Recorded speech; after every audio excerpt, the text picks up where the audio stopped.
the patients. Now, we will be knowing within next, let's say, 2 to 3 weeks whether these patients are getting better. While ICMR in the country has a very large trial, and if the trial results come in next 3 months, then of course we have some hope. But if someone asks me like you and me, sir, will I get a plasma from COVID and will I get better? It will be just like tossing a coin. It can be yes, it can be no. So as of now, nobody should do therapy or recommend therapy without under close supervision, without trial. But yes, it has a lot of science. And the science behind is very strong, that somebody, there is no way, we don't have any vaccine. Okay. Vaccine only prevents, infection, but here are people who are infected. So how do you treat a person? Let's say somebody has pneumonia. You give antibiotic. An antibiotic will kill the bacteria. For virus, you need an antiviral, but there is no virus killing drug for corona. So there is no antiviral. So if you have no antiviral, what do you have? You have antibodies made in a person who was infected. So he is a factory. From that, in a healthy donor, if you take such a plasma which has antibodies which can neutralize the virus in another infected sick guy, I think this can be a huge advantage. But we have to wait till the results come. And let's say we have a trial, then it is peer reviewed by somebody. The drug controllers and others have a close watch. Once it gets better, I think we may have a lead. But as of now, only under trial. Don't experiment without a doctor's supervision. And Dr. Sareen, this is at a trial stage in our country because people are very curious about this therapy because there have been cases reported from abroad as well where it has proved to be effective in treating people with severe COVID-19 symptoms, and people feel that this is something that should be freely available, which is not the case, and that is the right stand perhaps for the government to take. I will explain you. There are 2 published reports, one of 5 patients in the US and second of 10 patients in the US, where without a randomized trial, without people being, everybody got the plasma. So that is not the way science is done. And today there are many people who want to do, and there are 2 types of trials.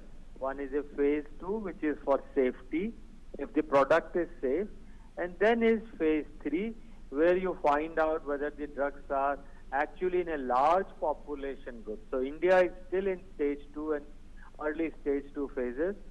Stage 3 will be maybe ICMR's trial. So those studies which people are quoting कि भाई एक मरीज, 1 मरीज patient ठीक हो गया, वहाँ पे 5 ठीक हो गए, that is not the way. We will have to wait. People are very hopeful. They are looking for a ray of hope. But as a scientist, as a clinician, as a researcher, my advice is wait for some time. Don't give it even on asking the patient. Yes. Right. Dr. Sareen, I'll request you to stay on the line with us. I have Dr. Agarwal of the ICMR with us. Dr. Agarwal, just explain to us how does this trial process work and why is it so necessary for this sort of a theoretically, because it seems that since plasma therapy has worked in other diseases as well, there is a history there of it being used for MERS, for SARS, for even dengue in India, I believe, that it could be successful here as well. So why the need for a trial? Why the need to be so cautious? Okay, let me explain this again. So first thing, plasma therapy has never been proven successful in any disease before conclusively. It was used in SARS, yes, but was it successful? We don't know. It was used in MERS. Was it successful? We don't know. Whenever an epidemic happens or a pandemic happens, everyone jumps on to a silver bullet and they think that this will work, and there is no good science that is done, and we are back to square one with the next epidemic. In Ebola, this was used, and there was a good trial done by MSF in Guinea, and it showed that it did not work. Okay. So we don't exactly know whether it works or not. So that's the first thing. And COVID is a new disease. So even if it worked in previous diseases, which it did not, but even if it worked, we need to study it again. We need to have good science. This is not an easy therapy. It's not a pill that you can give and then it'll be fine. you take plasma from someone else's body, someone who has just recovered 28 days back, and taking that is a massive toll on someone's body. So that's the first thing. When you give the plasma, it can cause reactions. So it's not an easy therapy. It's not a simple pill. So that's why you need to study it. You need to make sure that it works. So what we do in a trial is half the patients will get plasma, Right. half the patients won't get plasma. But the patients will know that they're part of the trial, and they will feel that they are getting both the sides. The ones who are getting it actually and the ones who are not getting it will feel that they are getting it. So one will get the actual thing and one will get a placebo. So there are different types of trials. Okay. So the one you are talking about is a blinded study in which nor the doctor nor the patient, no one knows who's getting the drug and who isn't. The ICMR trial is not blinded. Okay. So half the patients will get plasma plus the standard of care. The other half of the patients will just get standard of care and no placebo, because in this case the placebo would have been regular plasma, which is a good amount of fluid, and we did not want to give that. Okay. Okay. Dr. Sareen, this sort of strategy, do you feel, is the best way forward in terms of coming to some sort of a conclusive treatment for COVID-19, although there are doubts that whether it can be used in a widespread manner in any case, because donors are limited? Well, I must say that if this therapy and if the results are good, it will be good. You know, like you take a drug for blood pressure, how do you find out it is good and bad? So one group gets sugar pill, one group gets the drug which is actually going to work in blood pressure. And then you find that the drug for blood pressure is superior to a sugar pill. And then you say, okay, I can recommend this particular dose. And then you look at safety. So if the plasma therapy is found to be safe and it is found to be effective, I think it is very good. And I would like to add what Dr. from ICMR said, that normally when you give blood, you take out 300 ml or so of blood and the whole blood goes. Your white cell, your red cell, your platelet, everything goes. Yes. While in plasma therapy, and plasma is 92% water. So what is your liquid part of the blood is mainly water. So plasma is proteins plus water. So when you take plasmapheresis, you are actually not depleting the blood cells. So a machine takes away the proteins, the plasma, and the rest of the blood gets into the body. Okay. So compared to donation of blood, it is much safer and less riskier, and people can For the donate donor. for the donor. And as a clinician, as a part of trial, the donors are very carefully monitored. He has to have good weight, good hemoglobin, should not have, any other comorbidity like diabetes or blood pressure. So healthy person who has recovered, they can donate very well the plasma. Of course, after that you make them rest for a while, and after donating plasma, they can go back. And sometimes people in other countries have given second time or third time. You can give 12 times plasma in a year. So, as your question was, will it be useful for the country? Those people who are very sick, even antivirals may not work because it is a late stage. There are 3 stages of corona. First is the viremic, when the virus multiplies. Second is the pneumonia or pulmonary stage. And third is the cytokine or advanced stage, when the body produces too many metabolites. Right. So in the first phase, antivirals, the drugs will work, and the world is working on antivirals. But in second stage or third stage, there are not many options. So if plasma therapy trials show good results, which is a big question, but if it shows, I think India has enough donors. Maybe we will have 15, 20,000, and we can save thousands of lives if it works. But we have to wait for some time.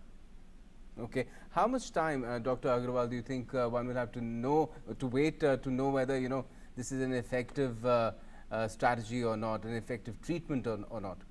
So the sample size of our study, which means the amount of patients we will be enrolling for the study, is 452. Okay. So to enroll 452, This is for stage 2. Yes, for the study that ICMR is doing. So to enroll all the 452 patients and to follow them up for 28 days, we think may take 3 to 6 months. But when we are done with 150 patients, we will assess if we see that the plasma therapy was extremely effective, we stop the trial there and we say, okay, this works. We no need to continue with the trial, and we can use this as therapy. But we have to wait for at least till 150 patients are done. So yeah.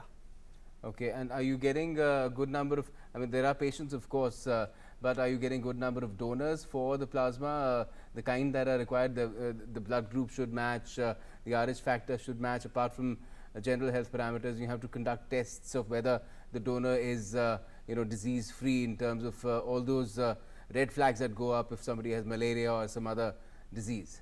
So the trial has started at only one site. Within the next 3 days, we will probably start in 20 sites. So that's the first thing. Second thing, we have to understand, if there are 100 COVID patients, only 10 or 15% will need plasma therapy, because only 10 to 15% get sick. So whereas we have 100 people who can donate, we have only 15 people who need it. So the proportion of people who need the plasma will be very low, and the people who can donate is very high. So there is a lot of optimism if this works. And is there a fixed parameter for effectiveness? That is, if you said it's about 150 patients or 450 patients, what percentage, if they get better, will you think that this therapy is effective? So that will involve a lot of statistics. Okay. I don't remember the numbers off the top of my head, but we are saying if this is more than 50% effective. Okay. So say in the control group where they are not getting the plasma, if say out of 100, X number of people did not get better, and within the plasma group, if X by 2 number of people did not get better, we will say this works. Okay. Okay, Dr. Sareen, does that sound good to you? Yes, I think it's good. We do hope that the trial gets momentum and it works. And our trial is rather small at ILBS Maulana Azad, and we hope we should have some early results which may be supported or disputed later. But the country needs this data. Rapidly we need it, because we don't have options other than this. But that doesn't mean we try till the trial results are there. Right. Well, the country needs the data, the world needs the data. Coronavirus world over is still growing, and anything that can save lives, even one, will be extremely useful, provided that it is clinically proven that it is. And we're on the road to that in India here, which is quite an endeavor in itself. Let's hope that we are successful in determining whether plasma therapy is an effective treatment for COVID-19 at this stage. Thank you a lot for joining us, Dr. Sareen, and Dr. Agarwal for staying for virtually the entire show. Thank you for joining us this evening. Okay, moving on. Home Minister Amit Shah has expressed grief on the demise of Central Police Reserve Forces Sub-Inspector Mohammad Ikram Hussain, who lost his life after battling with coronavirus. The CRPF Jawan was admitted to Delhi Safdarjung Hospital a few days back after being detected positive of the virus. In a tweet, the Home Minister said, and I quote, "I am deeply saddened to learn about the death of the brave CRPF Sub-Inspector Mohammad Ikram Hussain.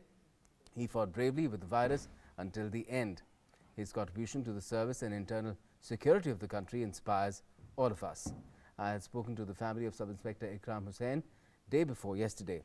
Losing a brave soldier of the country is an irreparable loss for all of us. I express my condolences to his family. The entire country and the central government are standing with his family in this hour of grief.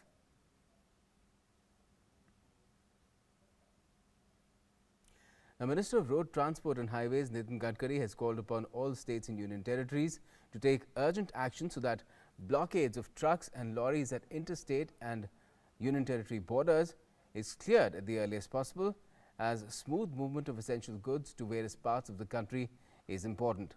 This, he said, needs to be given urgent attention by facilitating truck movement to ease up lives of the public in the light of lockdown announced to curb COVID-19 pandemic.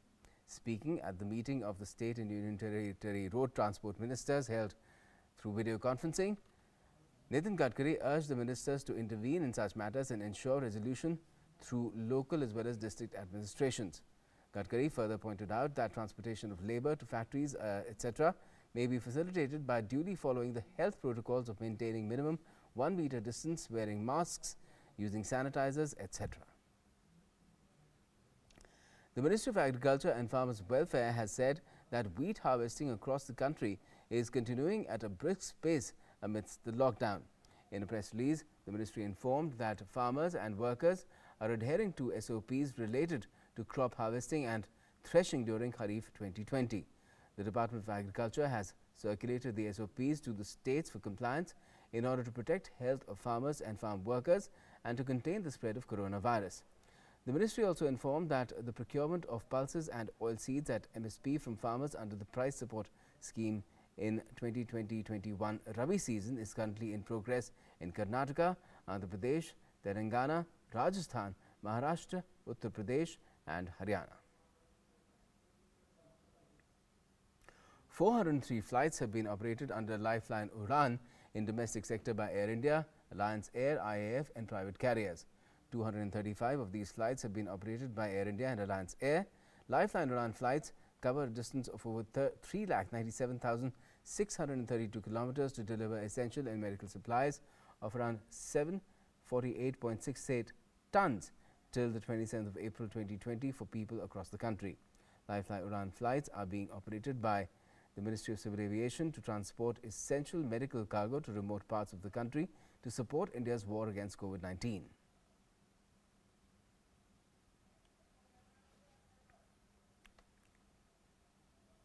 Now, the Ministry of Shipping has announced a 50 lakh rupees compensation for port employees or workers in case of loss of life due to COVID-19.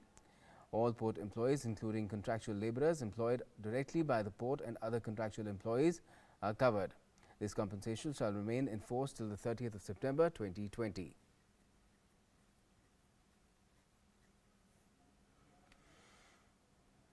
And keeping up the momentum, speedier EPF disbursal during lockdown, the Employees Provident Fund Organisation has settled a total of 12.91 lakh claims, including 7.4 lakh COVID-19 claims under Pradhan Mantri Garib Kalyan Yojana package. This involves disbursal of a total of 4,684.52 crore rupees, which includes 2,367.65 crore rupees COVID-19 claims under PMGKY package. The provision for a special withdrawal from the EPF scheme to fight COVID-19 pandemic is part of the PMGKY scheme announced by the government. Under this provision, non-refundable withdrawal to the extent of the basic wages and dearness allowances for 3 months or up to 75% of the amount standing to members' credit in the EPF account, whichever is less, is provided. Despite only 1/3 staff being able to work due to lockdown, EPFO is committed to serving its members during this difficult situation, and EPFO officers are functional to help them during these testing times.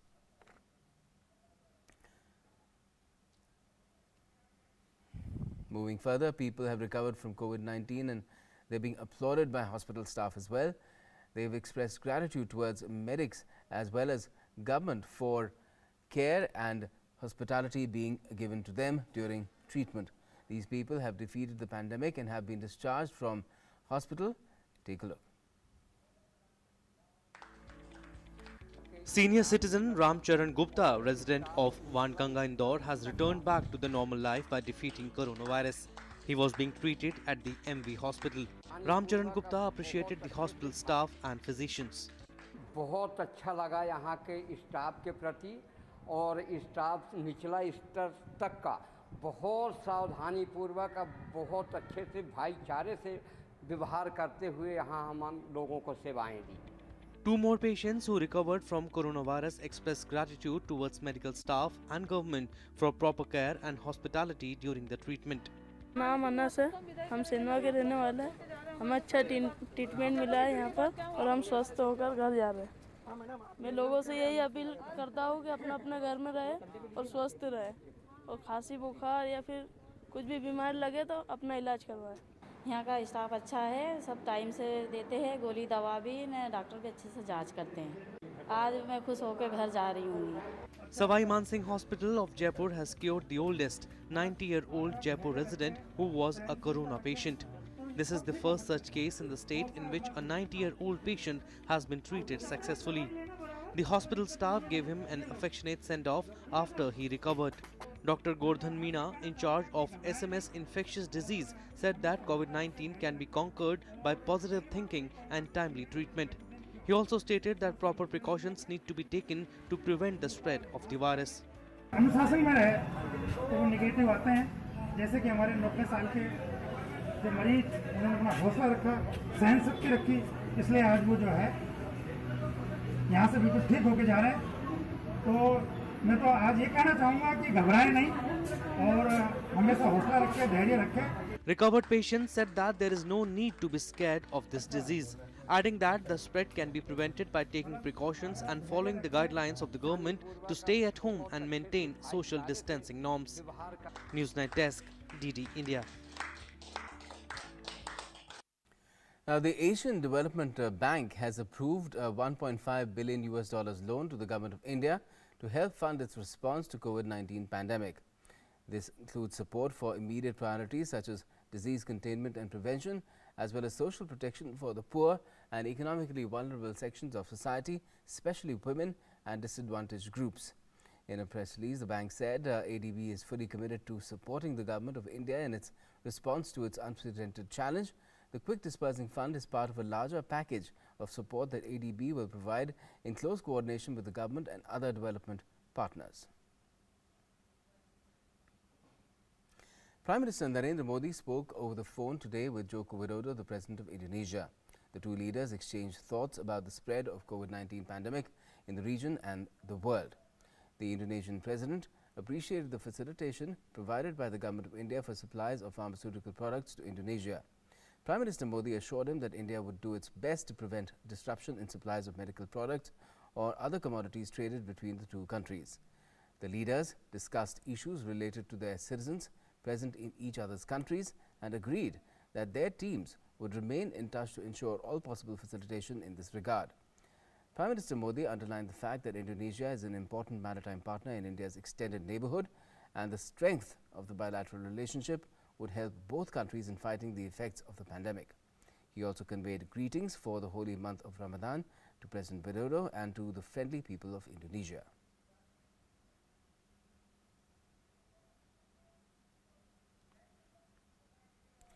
Prime Minister also exchanged thoughts with the Canadian Prime Minister Justin Trudeau.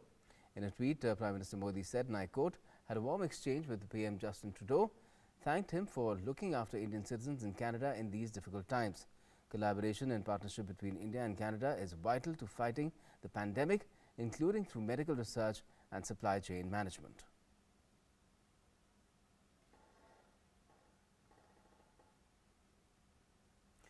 BRICS Ministers of Foreign Affairs and International Relations held a meeting via video conferencing under the current BRICS chair, Russia. Minister of Foreign Affairs of Russian Federation, Sergei Lavrov, chaired the meeting.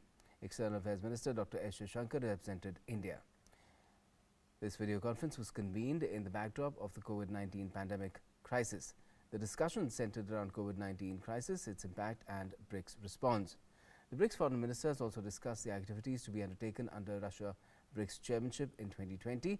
Dr. Jaishankar highlighted the initiatives and various decisive steps taken early by India in the wake of the pandemic, including through Arogya Setu Citizen app and Pradhan Mantri Garib Kalyan package. He apprised the BRICS foreign ministers about the initiative to coordinate efforts to contain COVID-19 in South Asia and creation of COVID-19 Emergency Response Fund by the SAARC countries. The External Affairs Minister pointed out that the efficacy of traditional medicine systems to strengthen immunity should be recognized and that BRICS should support these efforts. A virtual meeting of BRICS health officials is envisaged on COVID-19 pandemic on the 7th of May, that is next month, to take the discussion forward. Now, the 11th session of the Petersburg Climate Dialogue witnessed India along with 30 other countries deliberating over ways and means to tackle the challenge of reinvigorating economies and societies after COVID-19. Representing India in the first virtual Petersburg Climate Dialogue, Union Minister for Environment, Forest and Climate Change Prakash Javadekar said that today, as the world is unitedly engaged in finding a vaccine for novel coronavirus, likewise we should have climate technology as open source, which must be available at affordable cost. Stressing on the issue of climate finance, Javadekar said the world now needs more. The Union Minister advocated for the plan of $1 trillion in grants to developing world immediately. Now, Spain's daily death toll from the coronavirus pandemic has fallen to 301 on Tuesday, far below record highs of 3 times as much in early April, which would allow the government to set a framework for regions to start phasing out one of Europe's toughest lockdowns. Since the 14th of March, most Spaniards have only been allowed out for grocery shopping or to go to the doctor, with the shutdown nearly paralyzing the economy and the labour market. The Health Ministry said the total fatalities since the start of the outbreak rose to 23,822, with the daily increase coming down from Monday's 331 and also well below record highs of over 900 earlier in the month. The number of diagnosed cases rose to 2,10,773 from 2,09,465 on Monday.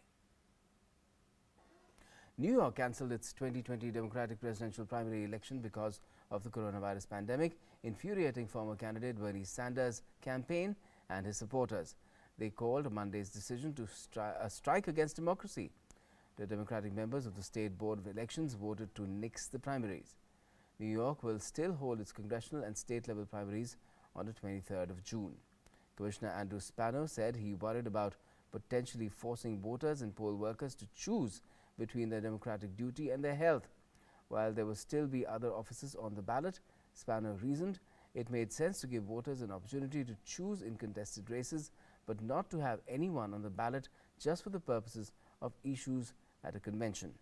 The results of the upcoming primary were largely symbolic, since Sanders, a U.S. Senator from Vermont, had already dropped out of the race, making Joe Biden the presumptive Democratic nominee. Still, the cancellation comes at a pivotal time for the former vice president, who is working to coalesce progressive support behind him and could find those efforts complicated. Sanders' campaign had asked the commissioners not to cancel the primary, noting that it helps elect delegates who help determine the party's platform and rules.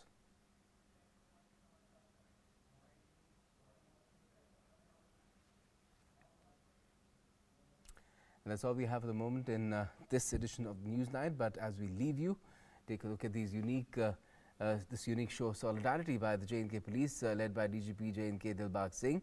The police officers expressed solidarity with fellow policemen, doctors, paramedical staff, municipal workers and other COVID-19 workers in a solidarity sammelan held at police headquarters lawns, while observing all the social distancing norms and other protocols. Jammu-based police officers of all ranks participated in the solidarity sammelan. They held placards on different themes, including one for Sub-Inspector Harjeet Singh of Punjab Police, who had lost his hand and then it was reattached after a horrific incident with him when he was assaulted.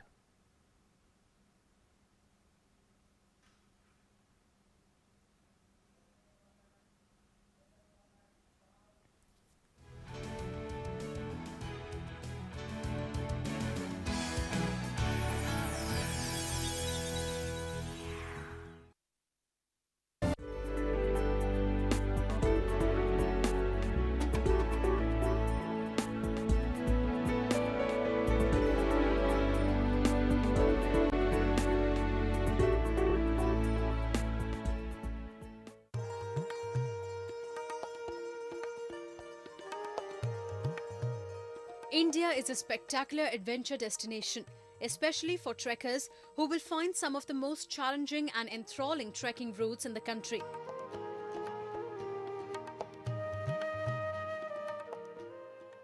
One of the choice destinations for trekkers is the picturesque state of Sikkim in the eastern Himalayas. Starting at Yuksum, the base camp for the Singalila trek, the high-altitude alpine trek offers some spectacular views throughout its 13-mile route.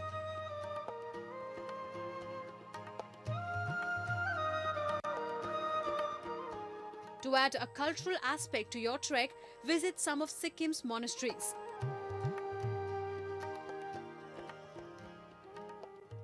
The trek ends at Zongri, where trekkers can take a break before making their way back along the same route.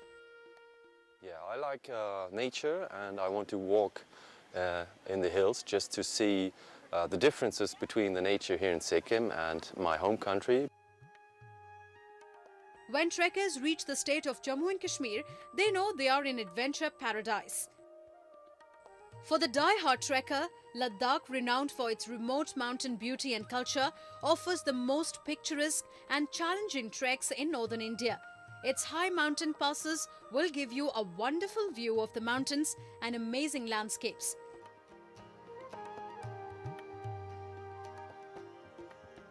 Here you can add river rafting to your itinerary and make it more adventurous.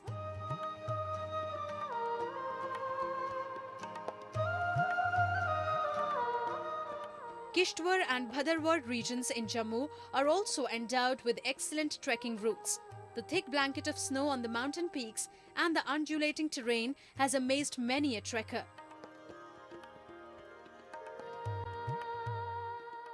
So I myself would recommend this to anyone, especially foreigners, because it's so different than our country.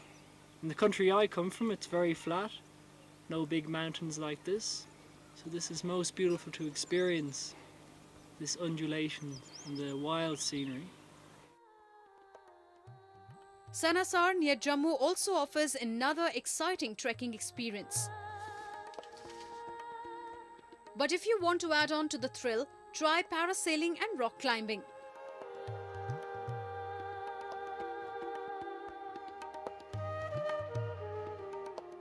It's not just the sun and the white sandy beaches that Goa has to offer. The Western Ghats in Goa is where the adventure is. Just 43 miles from the state capital Panjim, trekkers can go to Surla and discover the unexplored areas in the rain-drenched deciduous forests. Well, I've been coming here for the last 3 years and I really love this place. It's one of the most beautiful spots in Goa. Most people are not aware of it. And I like to come here because of the fresh air, the beautiful view. India is becoming a hotspot for adventure tourism. With the growing popularity of trekking, the market for trekking equipment has grown and thrill seekers can get sleeping bags, rucksacks and camping tents easily. And there are numerous tour operators offering trekking tour packages. If you are fascinated by the unexplored, then the mountain ranges of India are just what you need for your next trek.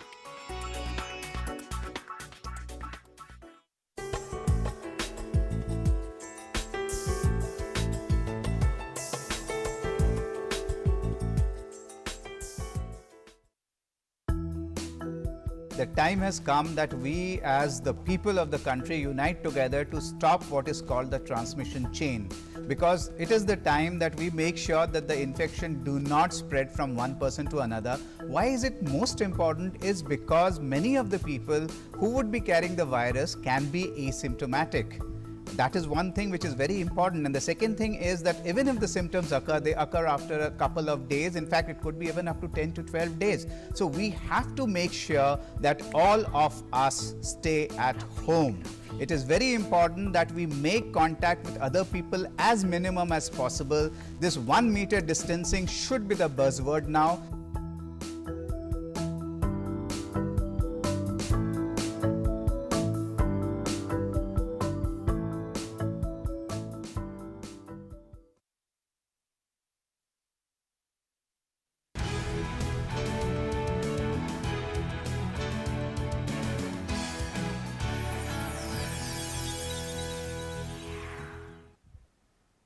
Hello and good evening. The nation is making progress in its battle against coronavirus pandemic.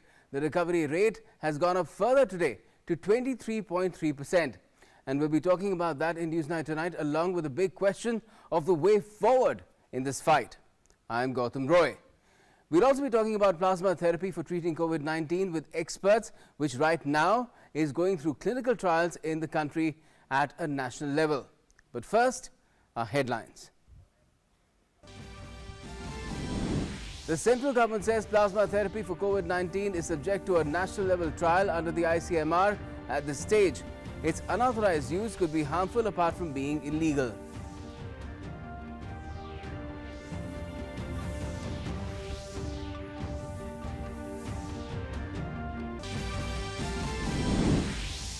Active coronavirus cases stand at 22,010 nationwide, 937 people dead and 7,026 patients recovered so far.